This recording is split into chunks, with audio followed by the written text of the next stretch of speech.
Hey guys, it's Robin, RsIslandCrafts, and welcome to my studio. This is my Whip It Wednesday video where I show you what's been happening in the craft room this week.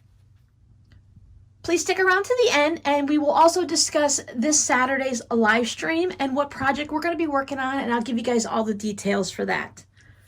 For those of you that might be a little impatient, we already know what it's going to be. We discuss this each time on what we're going to do for the month, so you may already know that it's going to be a jelly roll race quilt. But all the details will be at the end. I'm trying something a little bit new this year, not new to the YouTube community and world, but new to me. I am trying to make as many videos as I possibly can, bulk create them every day, edit them, get them uploaded, and finish all the extra little stuff like tags, descriptions, and whatnot, and get them on YouTube and schedule them in advance. My short-term goal is to have 2 months worth of videos recorded in advance, at least for the YouTube channel, but hopefully also for Patreon. And what happens in my little life here is you have your Whip It Wednesday on Wednesdays, and on Fridays we have a tutorial. Twice a month we have a live on Saturday, so there's preparation for the live streams, but nothing to record in advance too much, except for stay tuned at the end of my Whip It Wednesday video to get the information for the materials. And then on Patreon, they get a video every Sunday. So that's either 4 or 5 a month. Same thing with Fridays, 4 or 5. And Wednesdays, I don't know if we see too many months that have 5 Wednesdays, but if we do, that's 4 to 5 videos. I've been spending, in 2020, I spent a lot of my time just constantly making a video, editing a video, recording the video, figuring out what to make for next video, making that project, that at the end of the week, I realized I haven't done much of my own things. I haven't had that fun time in my craft room working on something scrappy and crazy like I enjoy doing, like you guys have seen in the past. I do have a little bit of my nights after all my chores and household stuff is done to do a little bit of knitting. But as you may have noticed on my Whip It Wednesdays, a lot of the things you've been seeing is what we've been working on together as a community. Let me just pop in real quick with some random thoughts. Speaking of community, check down below in the description box if you haven't figured it out and you weren't on the live stream or watched that video. I have reopened the Facebook group. We're going to take a little bit of time to get moving and a grooving and to find our rhythm there. It's a private group, but it's easy to find. Plus, of course, it's linked down below. But you won't be able to see any of the posts or pictures or comments or anything like that unless you join the Facebook group. A lot of you have been looking for a new place to post your projects, to show me and to show others and ask questions, so I thought it was time to bring back the Facebook group. The thing is, though, is with everything going on, I don't have time to moderate it. I do pop in and check on it periodically throughout the day, but there's no guarantees. So you guys have to be a self-moderating group. Y'all are really good people and you don't stir up trouble, so we're just trying to keep this family-friendly. You don't have to keep just to crafts. You can pop in with food recipes, ask questions about whatever. Maybe you have found a flower in your garden and you don't know what kind of flower it is, or you want to show off your garden. That's perfectly fine because you've seen me show off my garden, and I do have an updated video on my hibiscus coming up later this month, I believe. So let's just stay away from the hot topics that kind of get everyone all riled up. And I know we don't want to hide from the world, and we want to acknowledge that there are good things and bad things happening right now all across the world. But we want this little space that's quiet and calm where we can just relax. We do have to live in the real world, and we do have to be part of reality and acknowledge what's going on, but we can take that 5 or 10 minutes or an hour or 2, however long you hang out on Facebook in different groups, and just spend that time enjoying the company of our friends here, our other Robin's Rebels. I've heard that name popped around a few times, and I thought that was kind of fun.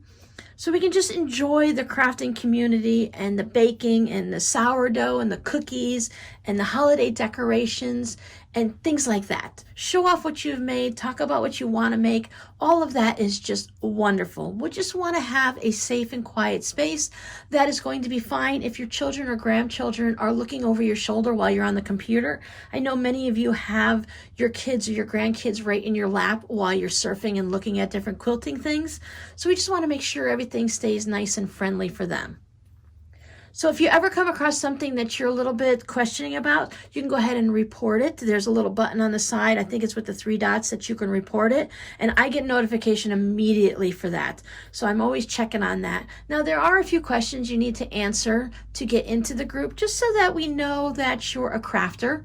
And if I can see, either I can tell by the way you answer the questions, and once you see them, you might be able to figure it out, that if you answer the questions in a certain way, I know that you're a crafter.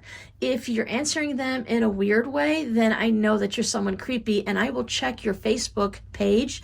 And even if you're private and I can't see much, there's usually something you can tell by this person, by the profile, whether they're a crafter or a creepy person that's just trying to cause trouble. Okay, so enough about that. So I am batch making, I think it's batch recording they call it, whatever. YouTube people always have these fancy names, but I am just spending a lot of time in the mornings. In each part of the week, I've got a list of videos that I'm making, so I'm just cranking them out. All of that to say is you're going to see some projects coming through on WiP It Wednesdays, and you're not going to see a tutorial right away. You might not see a tutorial for several weeks. My goal is, as I said, is to have 2 months of YouTube and Patreon videos all done ahead of time, so that I keep adding to that batch of videos every week to make sure I stay ahead. But my ultimate goal is to have at least 6 months of YouTube tutorials and videos ready to go that are all set for you. And then I'll just keep adding to my Patreon ones until I get to that point also. I'm sorry about all the jibber jabber, but you guys know how it is, right? There's always a lot of new information at the beginning of the year. I am restructuring my Patreon page. Once I get that all finished and I get that video out to them, I will also bring a video for you guys or link you to that one over there. So if anyone's interested to see how I'm changing up my Patreon and whether or not it would be a nice fit for you, then, you'll be more than welcome to go over and check that out and see how it is. And if you're just curious, like sometimes I just want to know what's going on, you can go ahead and watch that video and see what's going on, even if Patreon is not something that's in the cards for you right now. So let's go ahead and see what I've been working on, and let's get a little peek into the future. This is not the future, our last live stream. If you watched with us, we did the heart pot holders. You guys have seen all of mine. Nothing new to show here. There are links over in the live stream video of different size pot holders in different places and tutorials, so you guys can check that all out there. I don't think we need to go over that over and over again. Let's leave that up to the side. So since I was doing 2 videos a day last week, I don't have it in my mind what is something I've shown you and haven't shown you. So if I show you something a second time, just please excuse me. Sometimes things happen like that. I'm trying to do tutorial videos and craft and chat videos at the same time. So I have been working on the scrappy cards, my note cards, so that when I send out thank you cards and just thinking of you cards and checking on you cards, I have gone ahead and made these. I have a feeling I might have shown it to you. I just know I have this idea in the back of my head that I've talked about Coca-Cola and Pepsi a lot. These are at this stage. I haven't gotten any farther. What I'm planning on doing is bringing out my Singer sewing machine. I had purchased it for my daughter many years ago when she wanted to try quilting. And then she realized that cutting up big pieces of fabric into little squares and sewing it back together was not her idea of fun. So I have that, and I use that as a backup in case of emergency. But talking to other people and thinking about it, I want to keep my Juki for sewing and quilting and projects like that. Even though it can handle sewing through paper and cardstock and such, it can put a little wear and tear on certain machines, and I don't want to take a chance because that is an amazing quilting machine and it just, quilts like butter. So I don't want to mess with it. So I'm going to bring my Singer out so that I can stitch these down onto the cardstock. And I'll see if I can remember to put a link up at the end of this video for where you can find how I make my cards in case you're a little curious. Right now they're just glued onto interfacing, so I do need to quilt them so it all stays together. But I want to make sure that I'm treating my machine with kindness, and I will bring out the Singer to sew on those. This is a bucket that I like to keep everything in to remind myself what I've worked on this week and things that you guys have sent me that you've made. So I have an easy place to store everything so I don't put it in that safe place that I can never find it later. If you follow me on Instagram, you have seen this. Also, I've shown this on my patrons. I showed patrons this past weekend on how to use single fold binding on a mug rug so that you have a nice little frame to it and it's not super thick. This is the froggy fabric that you guys enjoyed from the pot holders, so I thought I'd carry it over to the back. And these little triangles are put down in the same way that I do these. I put it on interfacing and then I quilted it to death with some batting behind it and of course my fabric. But these are the little triangles from when we made our bowl cozies and we had the little darts and we had to trim off that little bit on the back and it was a triangle-ish. I wanted to save all of those, so this is a reminder of all the bowl cozies I've made. Some of them, I have 4 of them cut out, some are just a couple pieces, but I went ahead and I fixed them all down to there and turned it into a mug rug. This will be included in a future shop update. I'm trying to do one phase of my life at a time. I'm getting the YouTube stuff because that seems to come up every week, right? There's always videos to be made. I'm getting YouTube organized, and then I'm going to be working on the shop update, because you may have noticed I haven't been putting very many new things in the shop, back to the so busy making videos didn't get to play scenario. So that'll be going in there. I like how thin a mug rug can be with the nice thin cotton batting, and with all the crazy little matchstick quilting I've done to it, it makes it nice and flat. So when you go ahead and you put your drink on it, or your coffee or your tea, and you put a little snack next to it, maybe you want to have one of those little paper doilies or a nice little napkin next to it so you don't put a chocolate chip cookie right on your mug rug. The flatness of it keeps your drink from not wobbling around too much. You may notice that I have to be really careful of things that wobble too much. I tend to be a little clumsy. So one of the future videos I made are luggage tags. I use a scrappy version, quilt as you go, and then just one with regular cute butterfly fabric. This has the sweetest little flowers on the front, like a little fairy garden flowers. And not only can you use these as luggage tags, but what I'm using them for is project bag tags, so that you can see at a glance what is in each of your project bags without maybe taking it down off of the shelf or the bookcase or the hanging rack, wherever you have it, and opening up each individual one because maybe you haven't worked on it in a little while and you forgot what's in the bag. One of the other things that I've worked on I don't have right here, but I'll pop a picture up. They are a scrappy fabric garland that I wanted to show you a couple different options on how to use up some of your fabric scraps, or to create new scraps if you want specifically to make a fabric garland or banner, however you want to look at it. Here's the picture.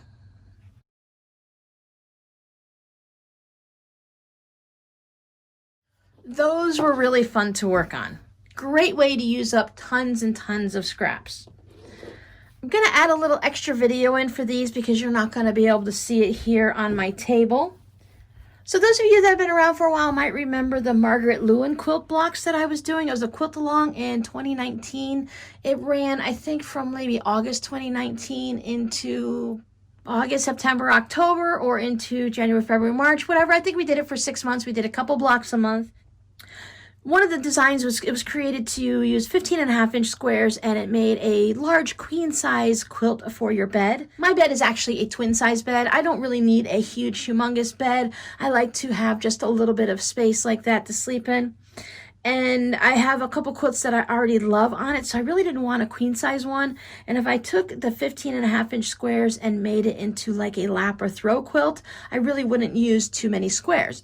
I would have a lovely quilt because this fabric is gorgeous, but I wouldn't have a good variety.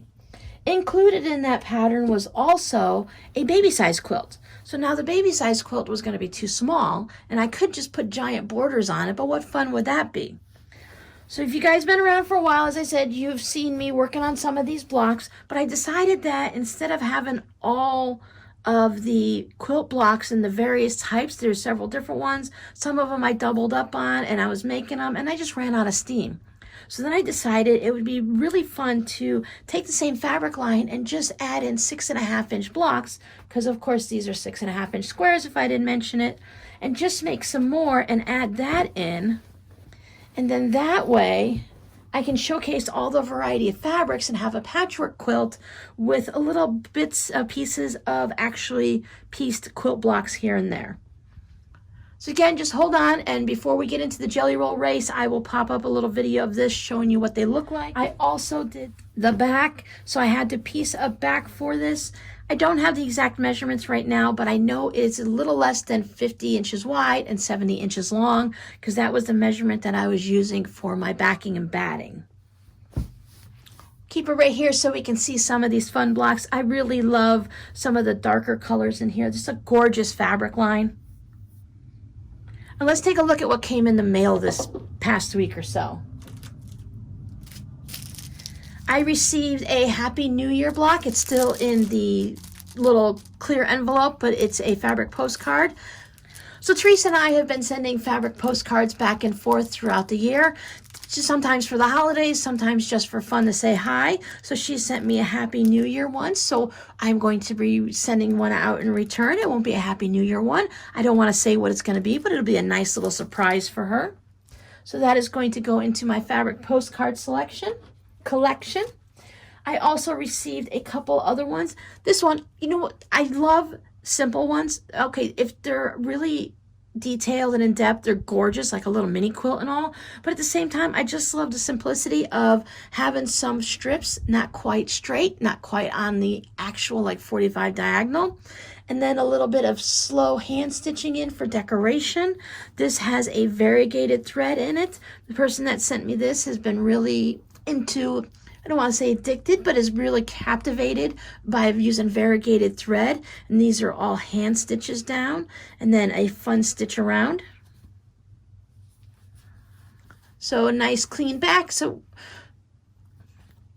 now we don't always write on our postcards. We usually send a little note to go along with it, or it comes in a package with other things. But something simple like this where you can just spot a little bit of the fabric, a little bit of the cute little Easter little peeps here and some pretty flowers. Just the simplicity of it is really beautiful, just as much as a really deep detailed one would be. I also received one for Easter. This one has the cute bunnies and the little tulip garden. Tulips have always been a big favorite flower of mine. And this one has the nice little binding that goes around the outside. And along with that, she loves to send me stitch markers that I've been collecting. You'll be able to use some of these on my sweater.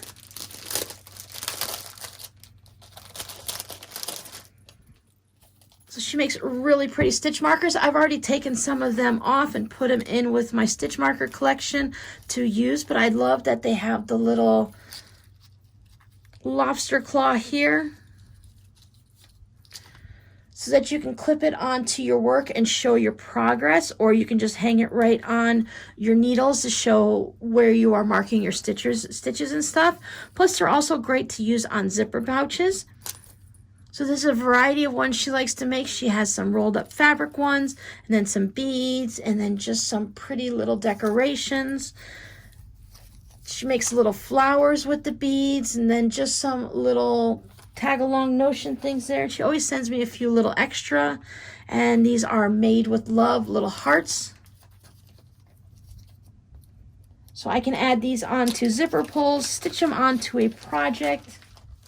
What I've seen a lot of people do, like if they make a little wall hanging or the little pouch, they'll take one of these little hearts and they'll just go ahead and stitch it down in the corner. I wouldn't put it on a mug rug because, of course, with my luck, that's exactly where I would want to put my cup of coffee or something, even if you put it down in the corner. So I try not to do anything that would cause another person to also have any issues. She also included some Polaroid blocks of some of the favorite fabric that she has. These are all from the same fabric. They have some beautiful birdhouses. Then you see some more birdhouses, and then they have some flowers with a hummingbird. So these are really cute. We have made Polaroid blocks before. I know I've made them with my patrons. I'll look and see if I've made them with you guys at all, and I'll put a link to those. And included in here were these little beaded stitch markers, again with the little lobster claw clasps. Thank you guys so much. I really loved my gifts. And I forgot, I have something behind me that I worked on this week. I made sure with all of my video work throughout the week, I worked Monday through Saturday. I had to run some errands and do some other things, but I wanted to make sure that Sunday, no matter what, was going to be my day to play. I wanted to just have fun. I wanted to play with fabric scraps. I haven't really done too much scraps. Yes, I've worked on this, but this is such a small little project. I wanted to do something that I've had in the back of my mind for a little while. You can see peeking at the back of my table, I've shown you guys these before. I have these containers where I throw little bits of scraps that I want to use for little small projects, fabric postcards, my little thank you cards and such like that. So I had this one that was jammed full of solid fabrics and this little one that was full of solid fabrics. These both came in little 3-packs from the Dollar Tree. I've shown you these before. These are all tablet charger. This is all that's left of my solid scraps. When I finished working on these projects, I saved the ones that I was really drawn to and that felt important to me.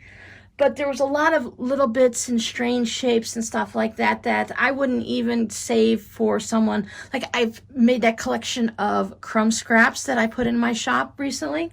And I've been working on another collection of scrappy strips and such that I'm going to put in a little flat rate box and also include that in the shop. Because I can't possibly save everything and I want to share the scraps with everyone else. I'm just selling them for a little bit extra for the fact that I'm going through and collecting everything and trimming things up and making everything neat and getting them out into the mail and all that and blah, blah, blah. But these were just too small, so it's okay to throw things away, right? So I have some batting because I'm going to be quilting these. I've quilted some of them, but I took those scraps. Now, what am I going to do with this? Well, once they're all quilted, I'm going to either cut them up and make them into mug rugs, fabric postcards. I can use them as thank you cards, but I probably won't with the batting on it. It's a little bit thicker than I would use on a card, but I could. I'll show you one that's already finished mostly, and it kind of reminds me of the perfect size for a placemat. So they can get turned into coasters and hot pads and really anything that you want, you can turn it into. So what I did is I did the same process as when I'm making my cards. I've got my lightweight interfacing that I just put everything down. And in my container, several months ago, I had made some fabric postcards. They're listed in the shop, and they had like rotary cutters on it, and there was one with an ant on it. And I just thought that do they call it the negative space of the ant, whatever's left after I cut out this applique, I'd save that because I thought it kind of looked really neat like that. And I just laid it on top of these strips of scraps here. Now, as you can see, these are not little tiny itty bitsy scraps. These are some big chunky ones.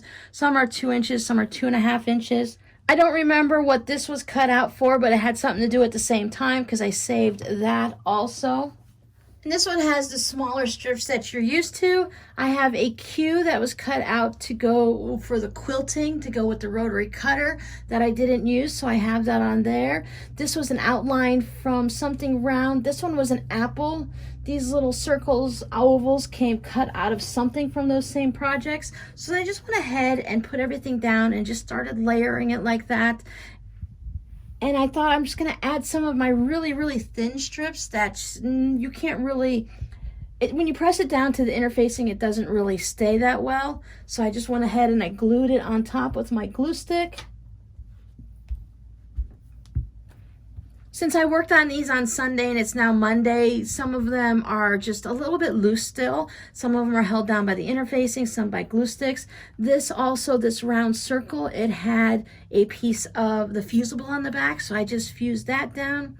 And I just layered some things in different places, some with the, like I said, with the interfacing, some with the glue. And I thought it was just a nice random hodgepodge of fun fabrics. And if you look at it in the overall like this, it might be really totally crazy, or you might think it's one of those just fun types of crazy where you have a mix of all different types of fabrics in different directions. It's not all neat and uniform. So everything is just not perfect. I like the randomness of it and the craziness of it. So when I get this all quilted, all those pieces will stay in place. And you can just look at it and wonder, you know, is that an alien eye? Is this like the nose of a weird pig? What is this circle supposed to be? And is that a B or a Q? Is it a P that was done backwards? What is it? Nice, mostly solids or reeds like solids. Yes, that's the white with the gray, but it still has that nice kind of look to it. So this is where I put a lot of my smaller scraps. but I did get to sew some of them down. Again, I'm sticking with most of the things that I'd kept in the solids bin. There are some on here that aren't perfectly solid, but again, reeds like that color. I was going very loosey-goosey on this and what felt right to me. There's some with the pinked edges. This is fabric that was actually from Walmart that was in a charm pack, so the edges were all pinked, and I saved off all of the little trimmings of it. Now you are going to have raw edges, of course, because that's how it is. But I was looking at this, and this is all trimmed up. Let's move these guys out of the way, make sure I didn't lose anything. So once I went ahead and trimmed it up, I thought, you know, that's a nice size for a placemat. I don't know what the official sizes are, but that looks about right. Maybe a little narrower or a little longer, but I think that's a good, nice, chunky size. I think that would be fun for a child to eat off of. I would use it as a placemat. It could be something funky and fun to hang up. I can take this and just keep going with it. I can take some of these stitches, like was done on this fabric postcard, and add some more hand stitches on it. With the ones that aren't already quilted, I can use less quilting and do more of the hand stitching on it to hold it all down. This could be like a collage piece of work that you hang up on the wall. So as I'm going through, I may decide to change up a little bit on the other ones. Now that I've seen it trimmed and it's a new day, it's like my brain is just like, oh, look at all the fun things we can do. I can add more on top of this. I can take, you know, maybe white or black or something bright and colorful, or just regular old fabric and applique something on it. You can almost do anything. If you put your scraps down in maybe the sunrise or sunset, and then you can add some mountains or whatever, you can really go crazy on these collage type projects. Because kind of like Picasso-like, right? With all the crazy stuff that you don't really know what it is. Then I also have this one. Each one of them is going to trim up a little differently depending on how the scraps were laid down. Now this is the leftover from the one I'm going to show you in a second, so it does have that on there, and then all of the solids. Just a little bit of the squares, but mostly strips. I've been really enjoying using more strips than just a crazy montage of awesomeness. So I've been more of a linear type of projects. I've just been liking the straight lines on it, the straight line quilting. I did try a little free motion, and I'm like, oh no, I don't like that. So I like the nice straight lines and things like that.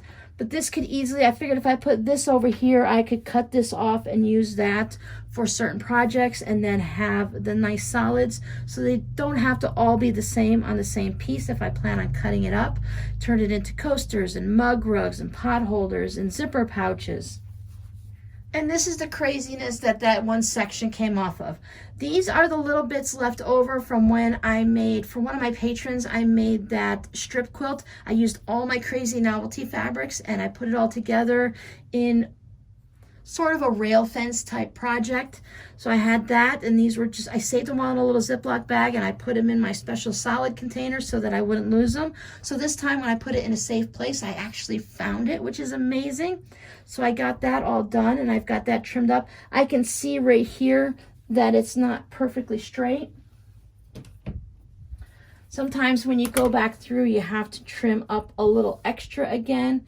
And I can see I've got about 1/8 of an inch down there. But if I use it as a placemat or a wall hanging, well, a wall hanging doesn't have to be absolutely straight. But if I wanted to use it as a placemat, which still is expected to be rectangular but doesn't have to be, then I would do that. But I could also easily cut this up for fabric postcards, and I think that's what this one might be, just because it has enough of the fun colors.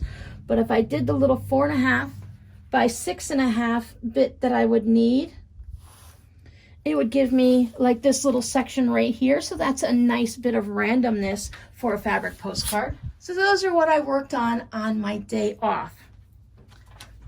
Just because I make videos for fabric and scraps and stuff, I still want to play with them on my day off. There you go. Here is my finished quilt top.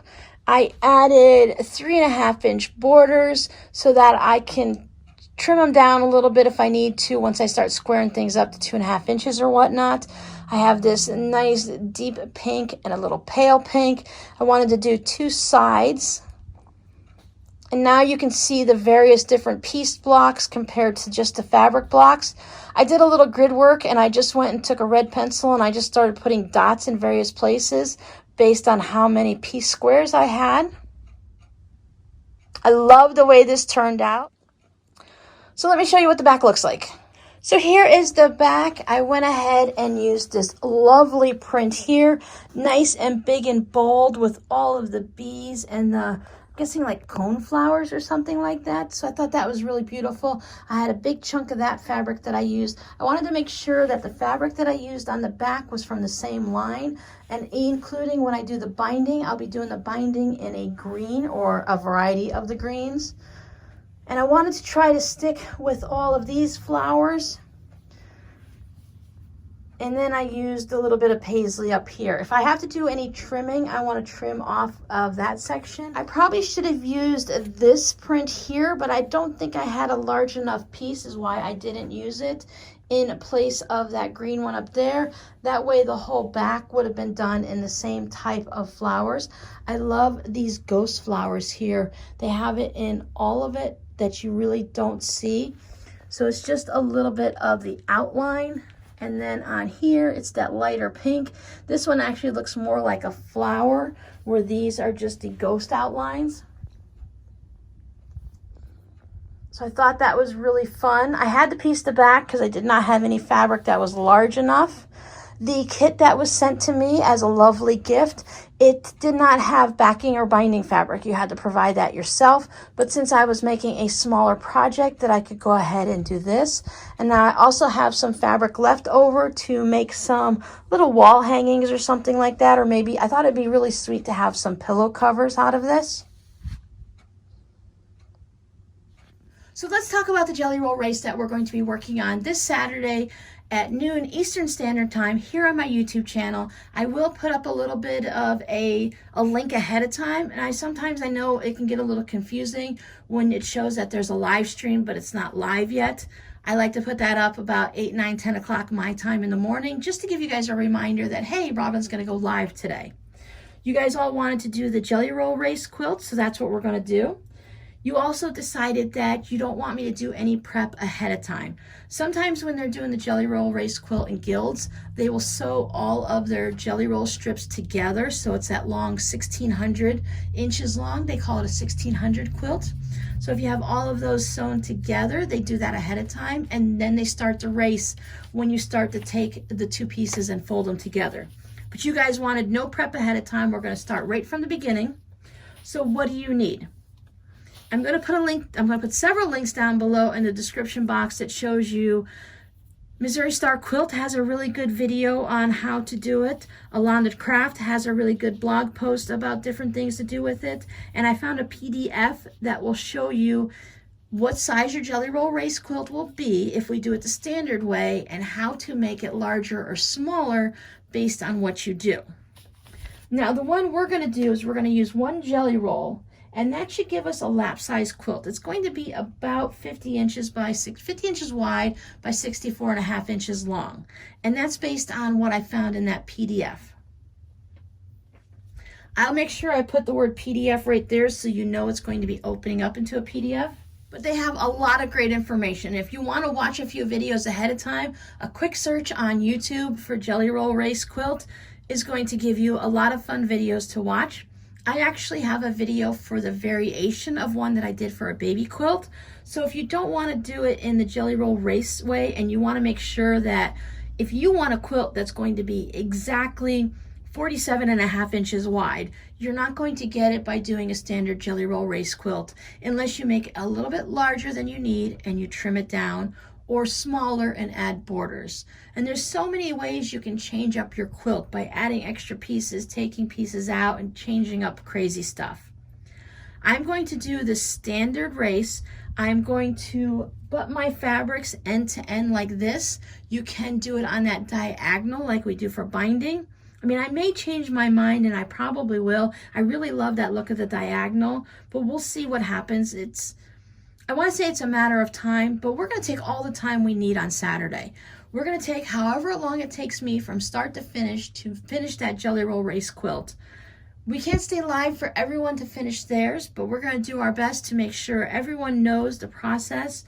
It's going to take me a little bit longer than it normally would. They say you can get one done in 45 minutes to an hour, and I feel like that's a very attainable goal for me. My little Juki goes super fast, and since I already know how to make one, and I've actually made a few in the past, I just don't have any pictures available right now, that I know how to do them, and they do go really quick. So what you're going to need is, to make the basic lap size that we're going to make, that's the one that's about 50 inches by 64.5, one jelly roll.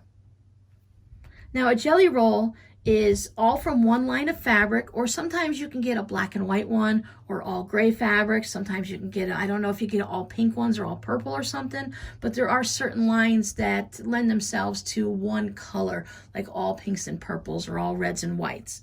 There's lots of jelly rolls out there. But I was going to purchase a jelly roll just to have one that was really cohesive and was so pretty and done, but my hot water heater went out and I chose to buy a hot water heater instead.